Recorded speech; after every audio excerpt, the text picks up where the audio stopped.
Hey there, it's Nick. And it's Leah. A real quick thing before we get going. Would you please follow our show in whatever app you're using to listen to us right now? Yeah, you don't even have to listen. You could just hit follow and it would really mean a lot to us.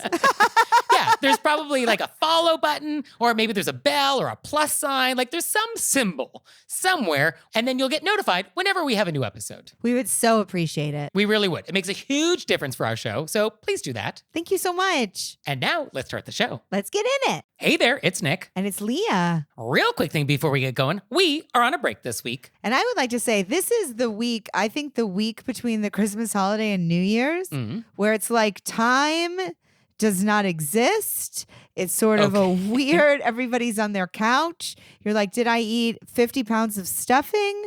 What is time? This is this week. Wow, okay. So it's just a time dilation. You're on the event horizon of a black hole. Because up until Christmas, people are trying to get tons of stuff done. Right. And then, after New Year's, usually people got to go back to work. So this week, we all just sit and stare at a wall. Yeah, I mean, some of us do. Okay. I don't, but I understand that this might happen. I mean, we all know you don't, Nick. No, I'm already getting my taxes done. Who is he?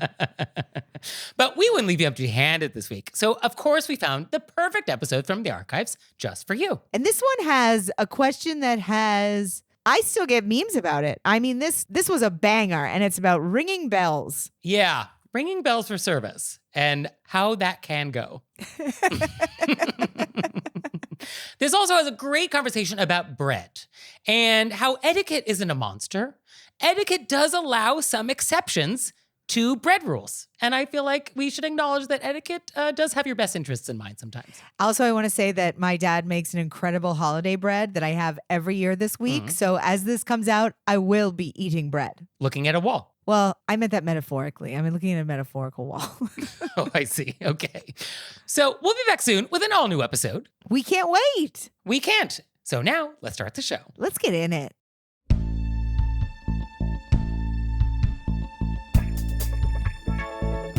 Do you butter too much bread? Do you demand other people pay for dinner? Do you forget you're not at home when seeing live theater? Were you raised by wolves? Let's find out. Here are things that can make it better when we have to live together. We can all use a little help. Some people don't ask themselves, were you raised by wolves?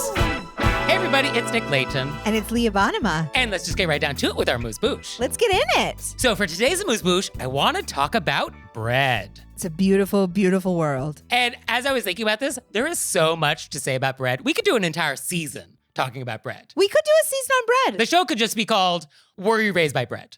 And I would be very interested. I would listen to that podcast.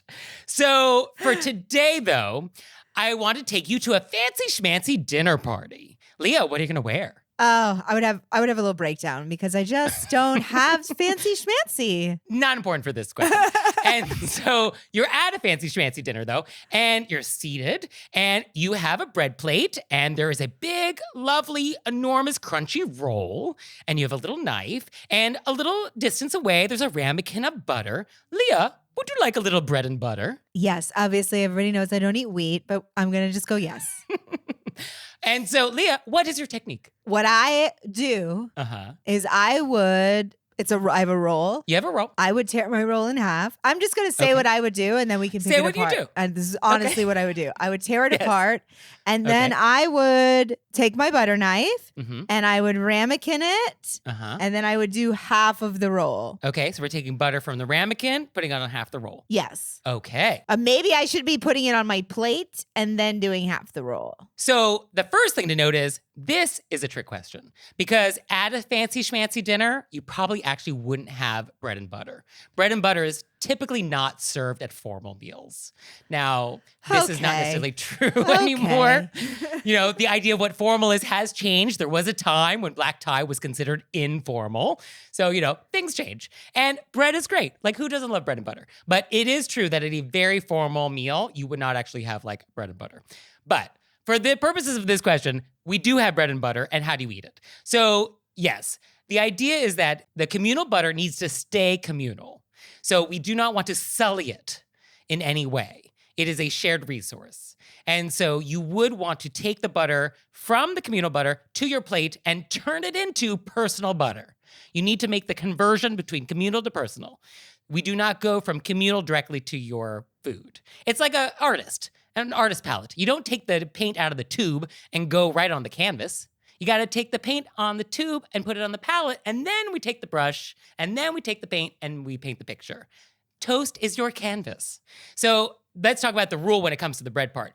The general rule when it comes to bread is that you never cut it with a knife. So it's good that you were ripping. I'm a ripper. And the rule is that you only break off a little piece of the bread you're about to eat in either 1 or 2 bites. So the idea is that you just prepare the little bite with the butter or the jam or the Nutella or whatever it is as you're eating it and as you go along. You do not prepare the full thing all at once. I nailed that part. Well, I do believe I heard you say you were going to butter half the roll. Yeah, that's 2 bites. That's okay. All right. You found an exception then. Okay. And this goes for scones. This goes for croissants. This goes for like most things. And you also don't eat the roll like it's an apple. So we also don't want to do that, just to make sure we're clear on that. But if I saw somebody doing that, I would enjoy it immensely. A lot of bad etiquette is delightful to watch happen, but we still don't want to do it. I'd be like, that person loves rolls. But there are exceptions, of course. So like bagels, obviously use a knife on a bagel. And ideally a bagel would come to you pre-cut. Like there's nothing more annoying than like dining somewhere and you order like the bagel and like it's just a whole bagel. And you have to then use your knife, which is never sharp enough. And then you're going to like injure yourself. Like no good will come of this. But if you do get a whole bagel, yes, use a knife on it. This is an exception. Now, what about something hot though? We have like lovely hot biscuits right out of the oven. Oh yeah, and you want that butter to melt on the whole thing. And you want that butter to melt. What are you supposed to do? You're going to butter the whole thing. Is that allowed? I'm going to say I don't want to live in a world where it's not allowed to butter something when it's hot. So Ms. Manners has weighed on this question, and she says, quote, amateurs fail to understand that knowing the rules is not sufficient.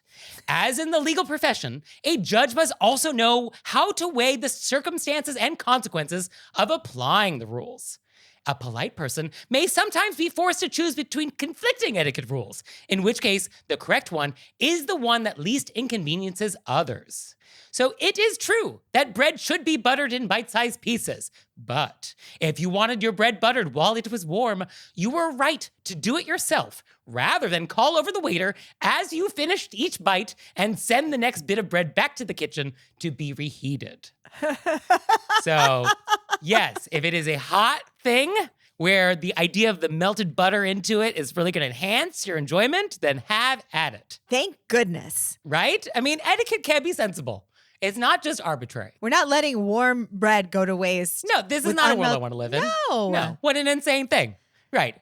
It would be insane if the rule was, oh, you have to deprive yourself of this enjoyment. Insane. Totally insane. I also do think that if I was at a table where we all were sharing the same butter, which doesn't really happen to me, I would never go back in with my knife. Well, here's the thing though. You probably could because your knife will never touch bread that has been in your mouth because you're only ripping bread off and buttering pure bread. Yes. That has never been sullied. Yes. Because you're not taking bites of bread and putting it back and then buttering that same bite. Or licking the knife. I would never lick a knife. Or licking the knife was not on my list. We should put it on there. I made it should be on there.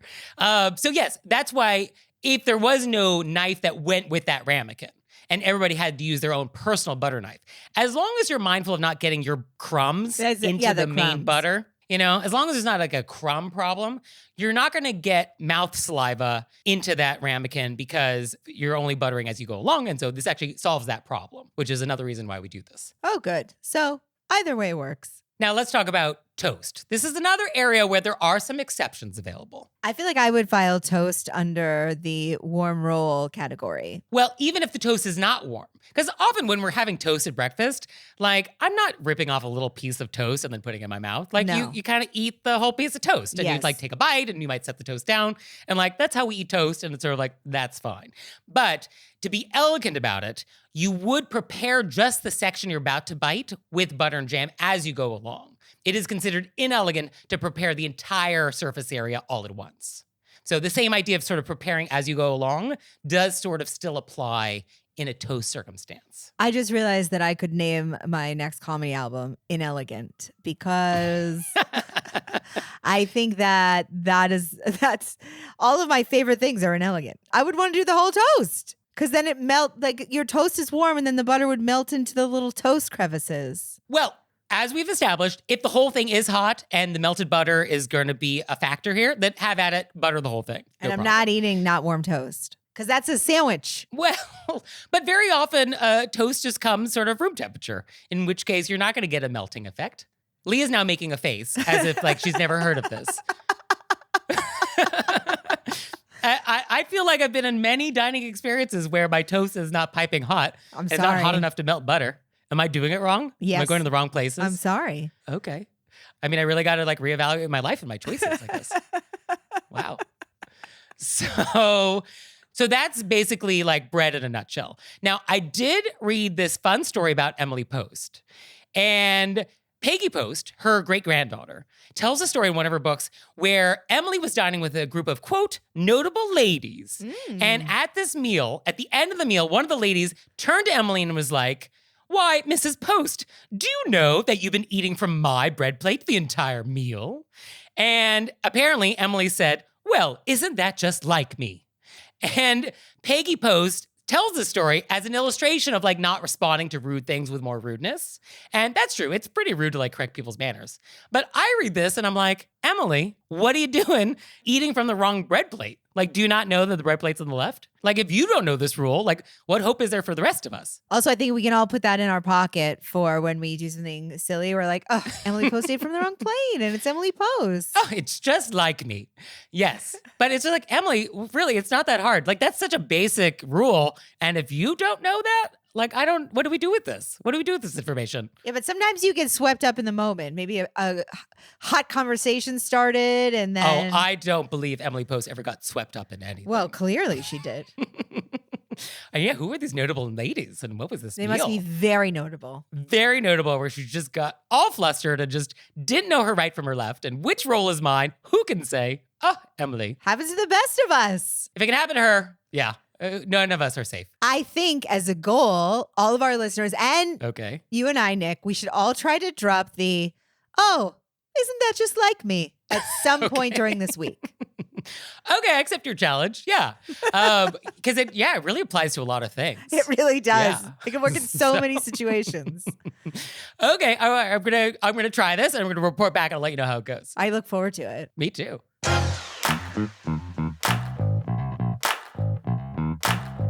And we're back. And now it's time to go deep. Deeping on a date. Deep and on a date. So for today's question of etiquette, I want to talk about going on a first date. Ooh. Yeah. So I want to talk about like through the lens of etiquette.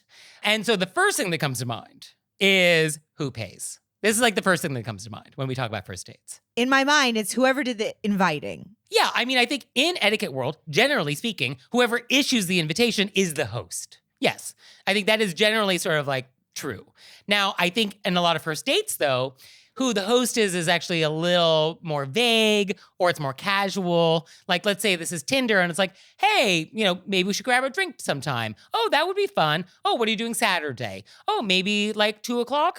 And so in that exchange, like, is that really a host-guest relationship? You could get the first round. I could get the second round. Right. So I feel like that is a nice way to do it. I am aware that there are a lot of people who do decide to do a full dinner as a first date, which, I mean, do it if you want.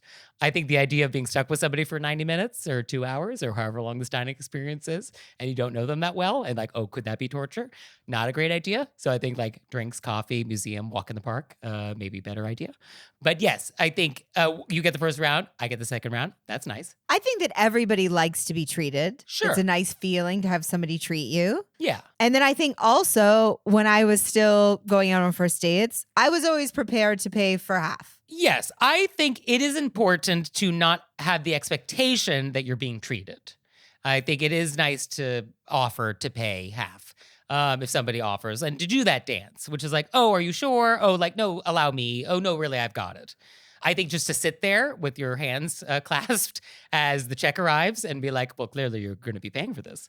That's not great. No, that's rude. And I actually was reading that there's a divorce lawyer who has weighed in on this topic. And he says that if someone does that, that's a red flag because that's just a red flag. And you've learned a lot of information for $20 or $30 or $40 that will save you thousands of dollars in alimony later on. And so if somebody just like is entitled to have the meal paid for, like, oh, this is good to know. Yeah. Yes. And it needs to be a sincere, like, oh, I actually do want to pay half. It can't be like a half, like, pretend to reach sort of thing. Oh, no, I mean it. Yeah. And then if somebody insists and you're comfortable with it, okay, thank you so much. I'm getting next time or whatever. Yeah, getting the next time is nice. Or like, oh, there's a great gelateria around the corner. Like, let me buy some ice cream or like whatever it is. Now, there are people that do feel very strongly that like a certain person on the date should pay. So like, if you feel that, oh, the man should always pay on the first date, or the man should pay for every date until we're exclusive, or whatever it is that you feel, then you should feel that, and that's fine. Because it's very important for you to be dating somebody who is on the same page as you. Yes. If you're on a date with somebody who is not on that page, well, then that's great information, and now you know something. And the whole point of dating is to know who you click with. And so if you want somebody to always pay, and that's your expectation, and they don't, well, then asked and answered. I think that's such a great point. So money aside, the next thing on my list is put your phone away. Yeah, put your phone away. Just put your phone away. Yeah. Would you please do that? And etiquette 2.0, don't pull your phone out at any point while you're with them on the date. Wait until you have departed. Because we have gotten questions from listeners, which were more just vents, where people went on a first date and they thought it went well, and then the person whips out their phone, and then there's like a billion notifications on Tinder on their phone, and that doesn't feel nice. Because it's sort of like, oh, in your pocket, you know, your phone's been dating all these other people while we've been having drinks. And like, that doesn't, it's not a good optics. Like, it's just one of those things that we want to pretend is not happening, like so much of etiquette. And so just like, don't pull out your phone at any point. I like that very much. Yeah, I think it's just a nice courtesy. Wait until you're in a relationship, and then you can just be at the table together, both on your phones entirely. Right, not talking at a nice meal. Yes, welcome to marriage. So, yeah, something to look forward to. But yes, don't whip out your phone. And I would also say, do not whip out your phone to check something on Wikipedia or in reference to a conversation. Just really actually hold it all. Because things change when that device hits the table, and it's not good. You're trying to connect with somebody who is live in front of you, IRL. And the phone just makes that harder. Sometimes it's hard not to Google something if you're both talking about a movie and you can't think of the name of the actor, and then it's like a brain worm where you're both like, Steven Seagal. You know what I mean? You just can't think of it. I mean, I guess if you both want to whip out the Google, I mean, okay, I'm not there. I don't care. It doesn't affect my life. Then you could go, should we Google it? And then you Google it and they say, give me the first letter. And you give them the S, and then they guess Steven Seagal, and then fun. Okay. And then you put your phone away. Okay, I mean, that sounds perfectly charming and lovely. Okay. The other thing to note is just the conversation ball. Have we talked about the conversation ball? Throwing it back and forth? Yeah, throwing it back and forth. Yeah, so there's a ball of conversation. And a good conversation involves throwing it back and forth. And many people are very bad at this. Oh, yes. Oh, horrible. And so you just want to be mindful that you have the conversation ball and you want to gently toss it to the other person. And then they have the conversation ball and then they toss it back to you. And that is fun. What often happens is someone keeps the conversation ball or they slam it into the ground. And then you have to pick up the conversation ball and then like say some nice things and then toss it back to them and then they slam it into the ground. So that is not very fun. And on a first date, you're trying to get to know somebody. And so keeping that conversation ball in the air is like very important. We've all been on dates where you're sitting there and the person just talks at you the entire time. Yeah. And you're like, oh, this is the most boring talk show with no commercial breaks. You're like, I gotta get out of here. Right. So that's somebody who's hogging the conversation ball. And that is rude. Rude. Very rude. And I get that people get nervous. So if you get nervous, just be like, sure. I'm just going to have some questions ready. Yes. And that's totally fine. And I think it is important to make people feel comfortable. And there's a lot of reasons why people do hog the conversation ball or slam it down. I just want people to be mindful that there is a conversation ball and keeping it moving is important. Yes. And so just keep it moving. Just keep it moving. And we don't ask people questions to get back to talking about us. Right. Yeah. What do you think of me? Did you make a movie last year? No. Oh, I did. Let me talk about it. Ew. Although, you know what? This is all very useful information. This is very useful information about the Yeah, person. no, it's a learning. You're learning. Yeah. And then finally, let's just talk about after the date. I think sometimes dates don't go well and you're like, I'm good. That was enough for me. And sometimes there'll be no communication afterwards. Like nobody texts anybody and that's fine. This is fizzled. That's the end of the transaction. Now, there will be times when somebody will reach out and be like, I had a great time. Let's do it again sometime. And you don't want to. And you have a choice. Do you ghost or do you respond? And I think there's a lovely, polite yet direct response. Had such a great time. I'm not feeling it in that way. But I had a great night and thank you so much. And then we just kind of leave it at that. And that's like polite, that's direct, it's mature. And I think that's nice. I think it is very nice. And I would like to hold space for people who've had such bad experiences with being polite yet direct that they are a little gun shy in texting that back. Because I have had a lot of girlfriends where they'll say to somebody, thanks so much. I had a lovely time with you. I'm not feeling it romantically, but I wish you all the best. And then the person gets so angry. And then the text they send back is like so mean that I just want to say I understand why some people really don't want to do it. I do think saying what you said is if you have it in you to do that, that's the best way. But if you've had such bad experiences, I've seen some of these texts. They're wild. Yeah. I mean, I guess I would like the default setting to be we don't ghost. I would like that to be the default setting. And then we do need to have space for exceptions to this. Where I guess there are times when like not responding is maybe the right way to go. And I guess you just have to use your judgment in terms of like when that is appropriate based on your needs. Or also if you were on a date with them and it was like a... Well, if you're on a date with them and you're like, oh, this person might actually send a wild text like this and like I need to set a boundary, then yeah, I feel like ghosting, that actually is one of the occasions when ghosting is allowed. Yeah. Have at it then. But I think if you had a perfectly nice date but just weren't into it and like you could just send a nice, polite, yet direct, like, oh, no, thank you. That would be my preference if possible. Absolutely agree. But yes, people get wild on texts. People get really wild and super rude. I'm remembering one very specific one now that came to me that I still remember 25 years later. 25 years later. Oh, wow. Okay, so yes, and you did the polite thing. You did the polite thing. And sometimes doing the polite thing still is not enough. And as a polite person, sometimes this is just the world we live in, unfortunately. What is it? Heavy is the head that takes the high road. Is that what it is? Okay. That's what I've changed it into. Heavy is the head that wears the etiquette crown? Ooh, can we get etiquette crowns? Oh, that's an accessory I need. We could, but mine will say inelegant. Okay. And mine will say elegant? Yours will say elegant. I mean, it feels kind of inelegant to have a crown that says elegant. Shouldn't it be inherently elegant? Yours just doesn't say anything. Right, yeah. I feel like it's just like when your own initials are enough. Yeah. So, first dates. So, have a great time. You can't get a job if you don't apply. Have a fun time. And just treat everybody with respect and the way you would want to be treated.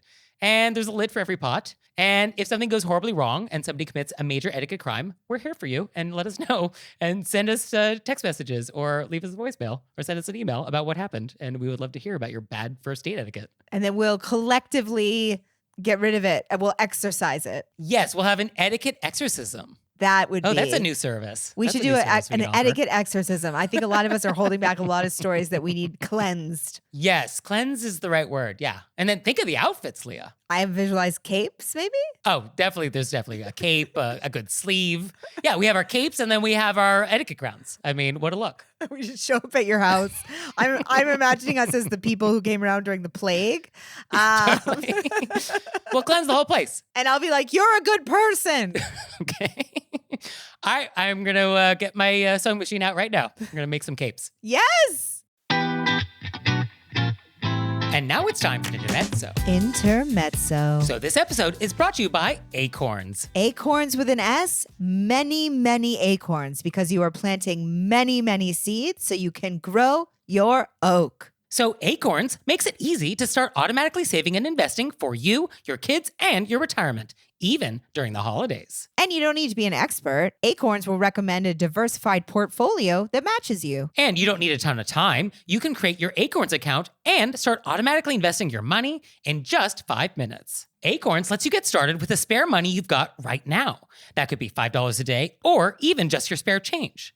Acorns can round every purchase you make up to the dollar and automatically invest your spare change for you. So that coffee you grab at the mall while you're Christmas shopping? Now that's investing. And you can get bonus investments just for buying the stuff you need from the brands you love. So head to acorns.com/WYRBW or download the Acorns app to start saving and investing for your future today. Gotta read that disclaimer, Nick. Okay, paid non-client endorsement. Compensation provides incentive to positively promote Acorns. Investing involves risk. Acorns Advisors, LLC, an SEC-registered investment advisor. View important disclosures at acorns.com/WYRBW.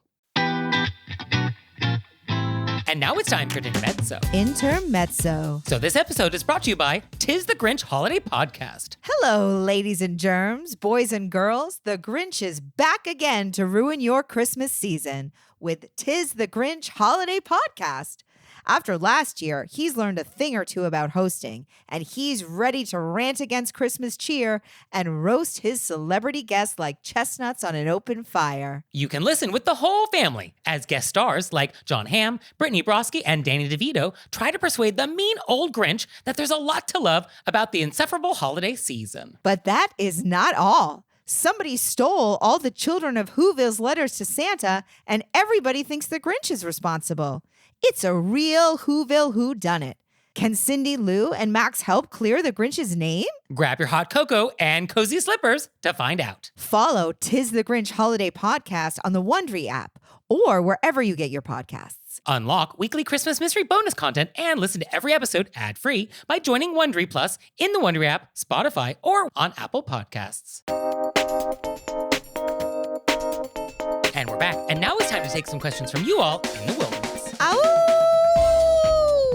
So our first question is, quote, I'm going on a trip back home to my home state soon, but we'll be staying about 3 hours from where the majority of my family and friends are for most of the trip.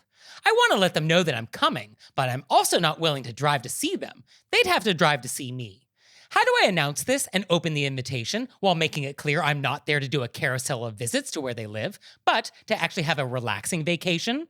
I'm afraid they'll be offended when they find out I traveled nearby without telling them about it first.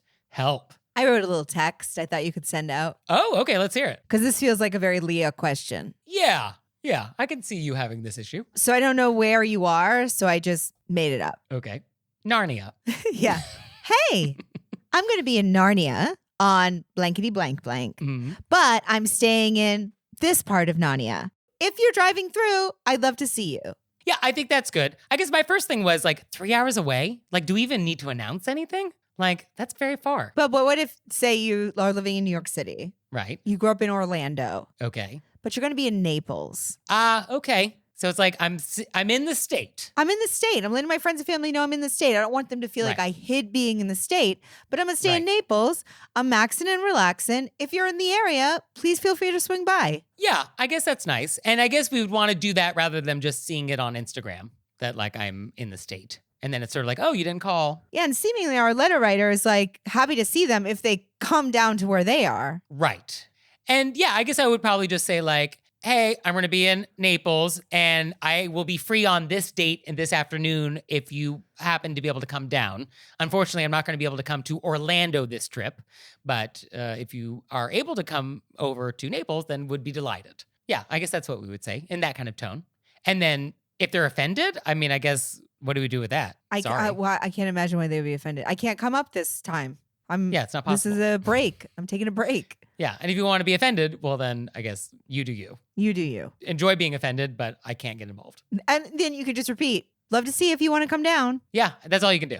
Well, great. Well, this was easy peasy. I think it's just that when we go home, we feel a sense of obligation to see everybody. Yes. And that in itself becomes like a lot to do. And so you want to be able to go on vacation in a place nearby and not see people, but also let people know I'm on a break. You're not obligated. Yes, because going home, I think few of us feel like going home is a vacation. We might enjoy going home and it's lovely and all that, but like to use the word vacation, I don't know if that's always the word we would use when we're like going home. So I get this. Because you want to see a lot of people. It's a lot of scheduling. But I think this is the perfect way to do it. You got to take a break. You're having downtime. Anybody's welcome to come by. Yeah. So Have a great trip. have a great trip. Yeah, don't feel guilty. So our next question is, quote, this happened a few weeks ago, but I'm still haunted. I was picking up some pizza and there was a bell that said, Please ring for service. I didn't and got service in a few minutes. Was I wrong not to ring? I love the aversion to bells. Even when there's a note, ring the bell. It just feels so aggressive. So would you have rung or not rung? Because this question feels like something out of your life. If there was a note, I feel like I would have rung. Okay. But I can also visualize myself standing there not wanting to ring. And I mean, I visualize it clearly because I'm sure I've done it. But it's just that people are in the back and they can't hear you. But even if there wasn't a note, there was a bell on the counter.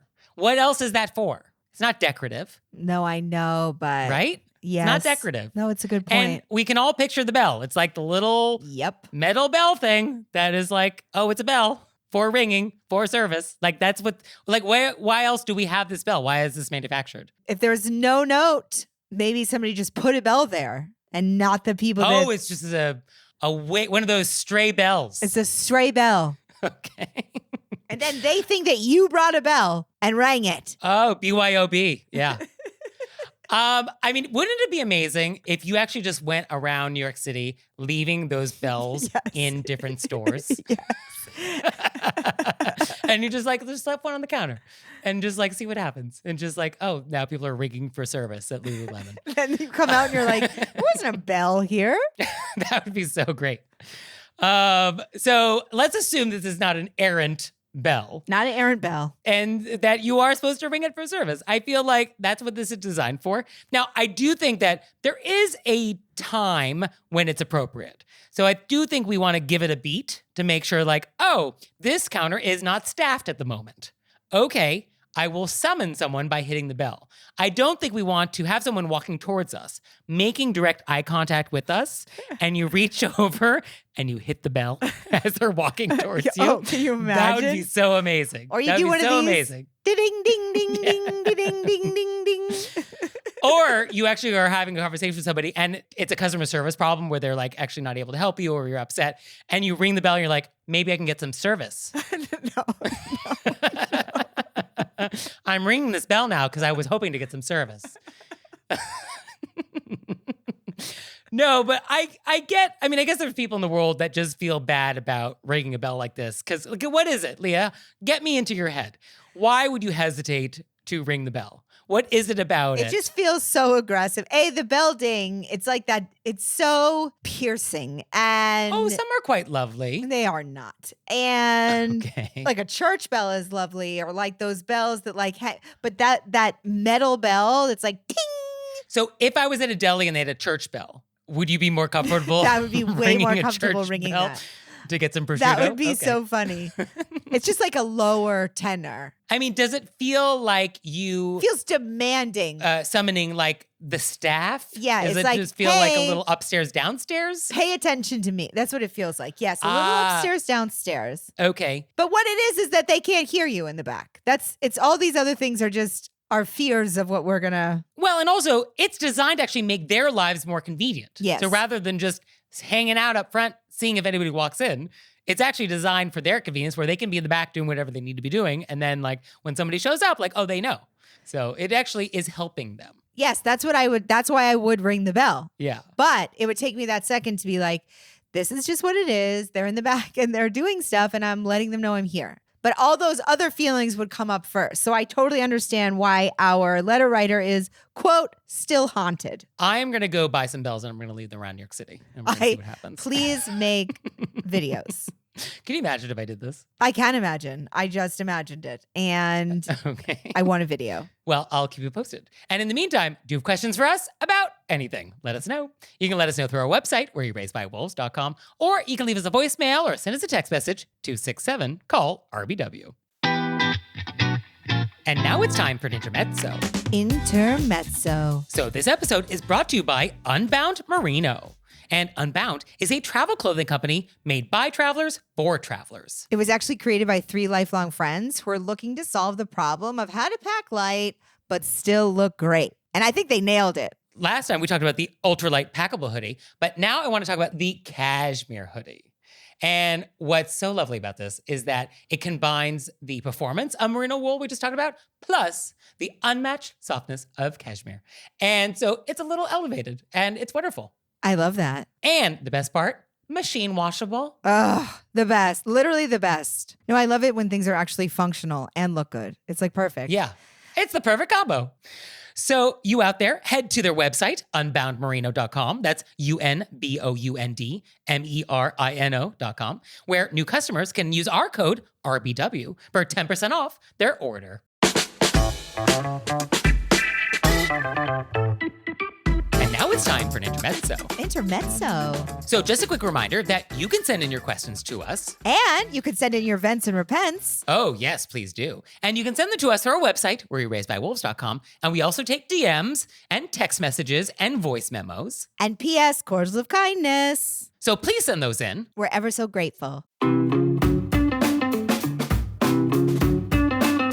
And we're back. And now it's time to play a game we like to call Vent or Repent, Vent or repent. which is our opportunity to vent about some bad etiquette experience we've had recently, or we can repent for some etiquette faux pas we've committed. So, Leah, would you like to vent or repent? I'm a vent. Okay. What has happened? I know that statistically we were hoping for more repents. I mean, I hope for nothing at this point. All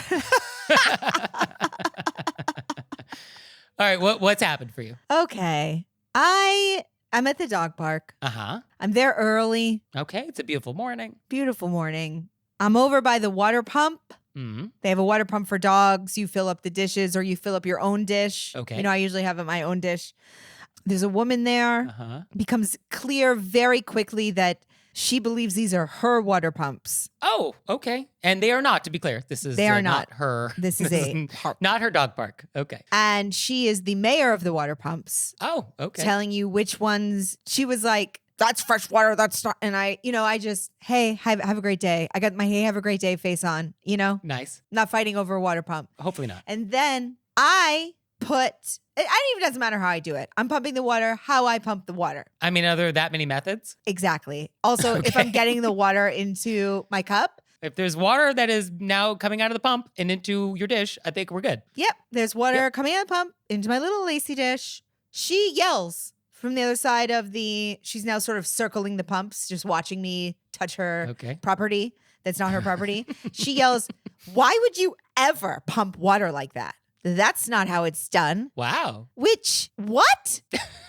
Well, I guess now it begs the question, how are you doing it and what did she want you to do? The thing is that it doesn't matter how I was doing Fair it enough. because Yes, I don't- it has you're right. nothing to do with her. Literally That is nothing to true. do. And the Yeah, fact that that's she true. would comment on it and like she's so offended by I'm pouring water. It's an open park. What is your problem? And like she starts walking towards me. Wow. It was I mean- just unhinged. I'll tell you how I do it if you want to know. I take the bowl Uh-huh. and I put it between my knees. Okay. People put their dog bowls down on the ground and then do the pump. Okay. Might splash But I that way. hate it because it splashes. Okay. So you have it a little higher so it doesn't splash. So it doesn't Okay. splash. I'm not wasting water. Great. And I'm getting in a great glute workout. And so this is the problem? Yeah. Why would you do that? Who pours water that way? I mean, she didn't stop. And I was like, I can't. I cannot. It does never fail to blow my mind how much free time people have. Yeah, what are you doing? Just the amount of bandwidth that this takes. And it's like, I don't have this bandwidth to be emotionally invested in the way a stranger is pouring water out of a water pump. Like, I just don't have that in me. I just don't have the bandwidth. And like, how amazing that you have this bandwidth. Like, what an achievement. Thank goodness we have a water pump police because Yeah. people would just be out here giving their dogs water in all different kinds of ways. And what do we do with these kind of people? I mean, I guess smile and nod. That's all we can do. I just smiled at her and I go, hey, that's how I do it. Wow. Well, I guess the dog park never fails to provide good content. No, it really doesn't. I mean, can you imagine? It just is like people have too much free time. I guarantee she's like this in every aspect of her life. Oh yeah. No, this is not limited to the water pumps at the dog park. Oh, that's for sure. I felt like her dog looked over at me and was like, you don't even know. You have no idea what I'm I feel dealing sorry with." for the dog. The Yeah, dog was absolutely. like, you cannot believe the stuff I have to put up with. Well, speaking of putting up with stuff, I would like to vent. So I was in London last weekend, which was super fun. And I went to the theater because I like theater here and they have theater there. And like, why not? So I went to go see Cabaret, great new production. And when you walk in, they ask you for your phone and they take a sticker and they put a sticker on the camera on your phone. Oh, wow. And Right. Isn't that amazing? Yes. And I've never seen that before. And like, that makes so much sense, which is like, oh, please just enjoy the experience at the show tonight and don't take pictures. And we're going to put a little sticker on your phone to remind you of that. And I'm like, what a refreshing thing to be at a theater that is so conscientious about the etiquette of its patrons. Like, what a great thing. Like, Love we it. don't have this in New York. We could take a page from this playbook.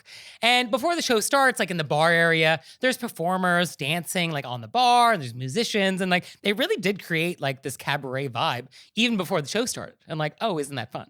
So as I then discovered, this theater giveth, but then this theater taketh away. And so one of the ways that this theater makes some money, and who am I to begrudge some profit? But one of the ways they do make money is they sell drinks. But with those drinks, they also sell snacks. They sell snacks. And they sell something specifically called drink biscuits. And these drink biscuits come in cardboard boxes, which are apparently hermetically sealed shut and impossible to open delicately. And inside these little cardboard boxes is the loudest cellophane you have ever heard. Like, I don't know what kind of NASA material this is made out of, but this is very high-tech cellophane that is very audible. And then the biscuits, which is a British word for cracker, are dry as all get up. And they are the loudest snap. I mean, these are fresh biscuits. I mean, I do applaud that they do have fresh merchandise. These have a nice snap. And it is impossible to eat crackers quietly. It's just not possible. And so now I'm in a theater full of people who have these boxes of drink biscuits, and everybody has them because everybody got a drink, everybody has biscuits, and they're ripping out this cardboard, and it's so loud, and then they're crinkling all this cellophane, and then they're eating all these biscuits, and it is the loudest snacking you have ever heard. It is so loud. It is unbelievably loud. I've never been in a space with more munching happening, and it's like, you guys are not at home. This is not home. Like, I'm a real person. Those people on stage are real people. Like, all this is actually happening.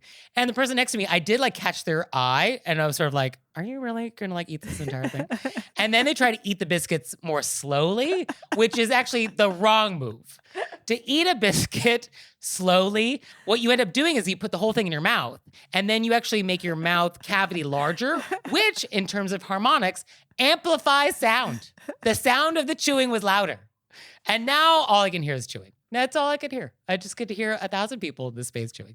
And so I want to vent because I don't feel like we should be snacking in a live theater experience. How about if it's mushy? Okay, I will give you mashed potatoes. I will give you Jell-O shot. Oh no, do I want Jell-O shots? No, because then it's a slurping thing that's happening, and that's not good. Maybe a mutton? Mutton. Yes, I want sloppy joes, mutton. A cream of wheat, perhaps? Rice pudding. No, I don't think I want food in the theater. I think maybe we just don't do food in theater situation. Drinks, fine. I can handle you sipping as long as it's not like a Slurpee. But yeah, the drink biscuits, it was real aggressive. So one thing I do like, though, is that bad etiquette at the theater is universal. And so I do find that that unites us. You know, maybe us and the Brits, we're not that different after all. So I do take some comfort in the universality of it all. But just don't munch. Don't munch. I love visualizing the person next to you, seeing your eyes, and then just putting the whole thing into their face. Yeah, and it was being like the slow-mo, like, oh, I'll be now real quiet, which actually makes it 10 times louder. Yeah, it was distracting. While cabaret is going, while people are singing. While cabaret is happening, and you know that the munching was not happening during the loud moments or applause breaks. It was like, oh, no, World War II is happening, and it's a real quiet moment where we're trying to actually be very poignant and emotional, and like, oh, let me take the most quietest, silentest part to take a bite. Yeah, that's when that was happening. Yeah, it's like if you're going to snack, we snack during the loud numbers. Loud numbers. A lot of stomping. The stomping, get that snack out. Stomping in rhythm, preferably. Yes. On the 2 and the 4, not the 1 and the 3. Okay? I want you to chew on the 2 and the 4. Unless it's an offbeat dance, then feel free Right. to chew on the 1 and the 3. If it's syncopated, we're going to leave it up to you. But just you do your best with that. I just imagined you at the top of a theater, like at the rows before people are walking down, and just telling them when they can chew. On the 2 and the 4, in the second song. Actually, that's a great idea. We should have a chewing conductor. So we have a specific conductor in the audience with a baton who is going to then give you the downbeat when you can actually take a bite. Yes, and they're up at the front so the actors can't see them. Right. But if you're chewing, Yeah, just watch the baton. we have a chewing conductor. Yeah, on the downbeat, have a bite of that mutton. Yeah, that's how that should work. Okay, well, then we solved the problem now. Solved the problem. Great. All right, mission accomplished.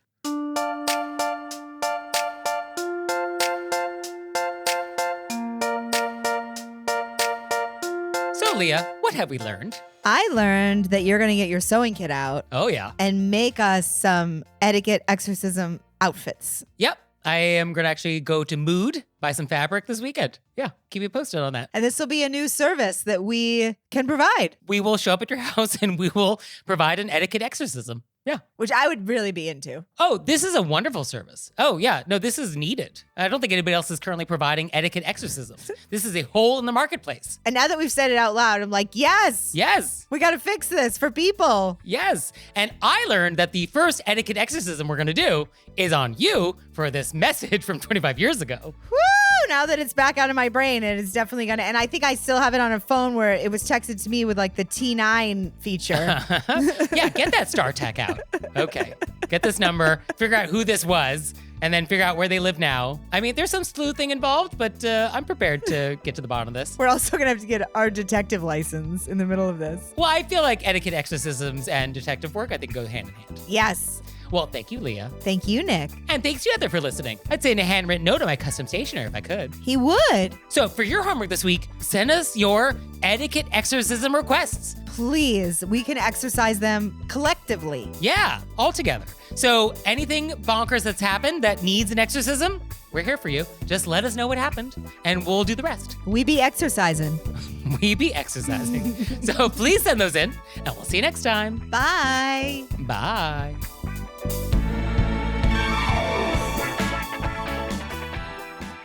All right, Leah, it's time for Cordials of Kindness, the part of the show that you make us do, but I only give you 30 seconds to do it. Ready, set, go. So I would like to do a cordials of kindness to Joy Wong, who came out to a comedy show, and she actually brought some Were You Raised by Wolves merch. Yes. And had us sign it. And then she was an absolute delight. We had a fun combo. And then she sent pictures that she took, and they were lovely pictures. And also, may I say, at a very nice angle. So I really appreciate that, Joy.